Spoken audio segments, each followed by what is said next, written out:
Good afternoon. My name's Harvey Siggs, and I'm the leader of a council. I'm going to tell you about the Somerset Floods. I'm going to tell you what they were, what we did, and what we learnt. I'm going to tell you first, where are we? This is the southwest of England. The River Severn, Land's End, southernmost point. The area in blue was the area which went underwater.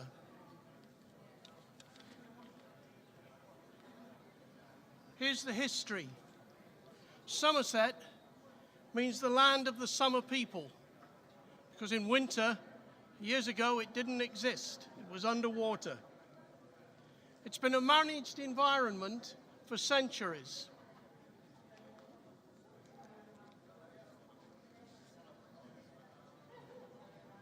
This is what flooding looks like, Somerset style.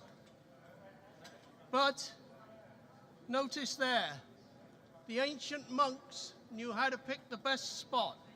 That's Muchelney Abbey. That didn't get flooded.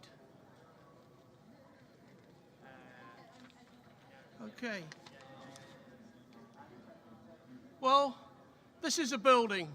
Like all government buildings, it's built to impress, it's built to be large, and it's where we coordinated the response to the flooding. The police always hold the gold command, but everything was coordinated from there. So, the event. So what happened? It rained.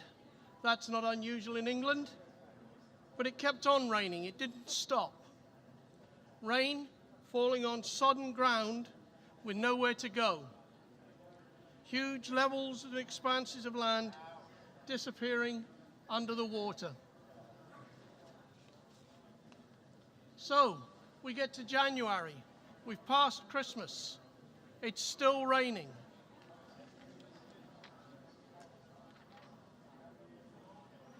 And it rained some more. We closed roads. We took a tidal surge from the Severn estuary. The trees were down. We were dealing with up to 120 trees crossing roads at one time. And we had communities cut off, having to employ boats and things to try and deal with the events. It went on. Throughout January, we had the storms, and we had to start looking at different ways. The bottom left is a mobile walkway to get people in and out. We had to deal with the problems not only of people, but of livestock and pets. When we were evacuating communities, the livestock had to go somewhere, and the hardest one was often pets. So, we had a lot of things to deal with, even to the extent of social inactions where, sadly, theft, where people actually stole the diesel from out of the generators that were pushing the pumps. But we had the world and the country, the eyes were focused on us. You see there, we had Prince Charles, we had the Prime Minister, we had the Deputy Prime Minister, we had more change than an old-fashioned Victorian toilet, because everybody wants to be there for the picture of the disaster. Never mind what it is, there's nothing like good publicity of standing on the front of a boat looking as if you're going to do something. But it was the longest floods that we'd had, starting in December, and we still had water at the end of March. Now that made it very, very different from a normal flood. But as the waters went down, we had to start thinking about the recovery. We had to start thinking, work on contamination. We had to start work on services. and we had to work on recovery. We had to also be very considerate of the people most affected, those who'd lost their houses, those who'd lost all their possessions. We found the world of the volunteer a massive help. We had to clear up. We had over 100,000 sandbags, which now were redundant and had to be got rid of. We had to inspect our highways to make sure they were still safe.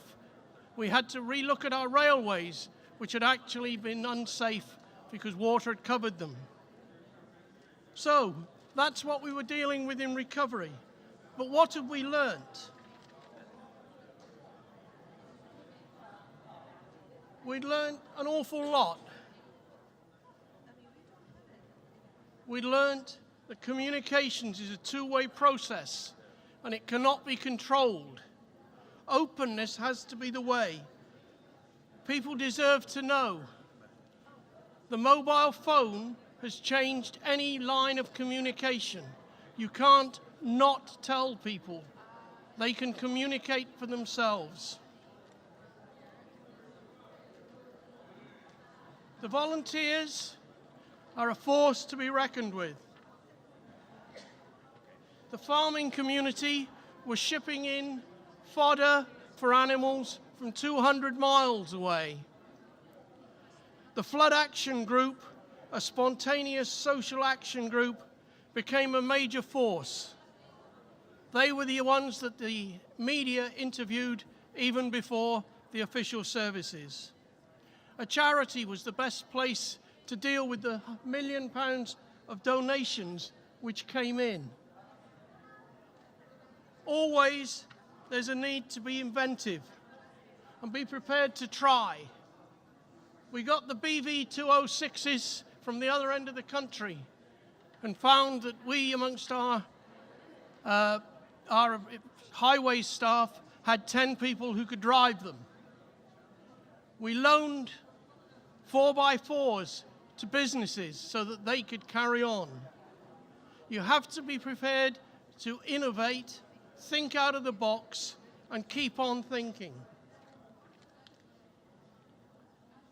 We learned that insurance is a major issue, a major challenge. We need to see that insurance and the private sector are major parts of any structures.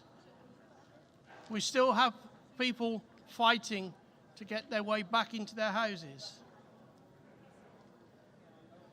You need to always be looking at the bigger picture. You need to coordinate.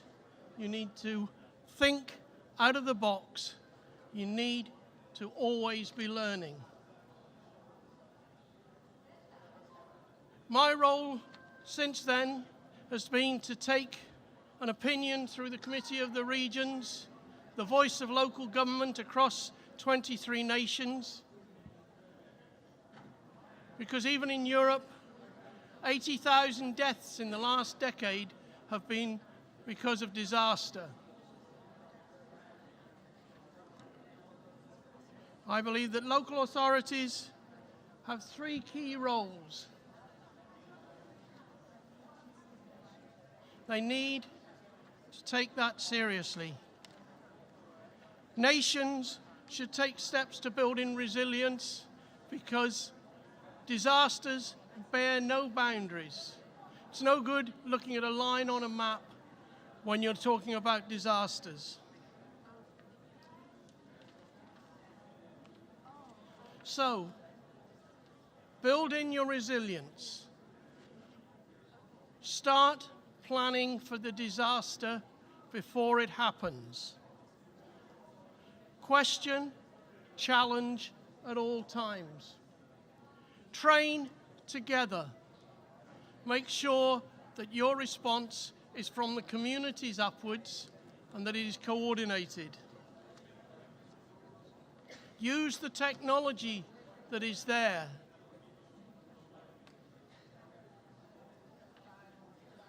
If there is a message that I want to leave you with, it is that Be resilient.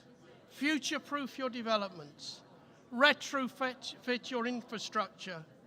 And then the 3 C's of coordination, communication, and cooperation. Thank you.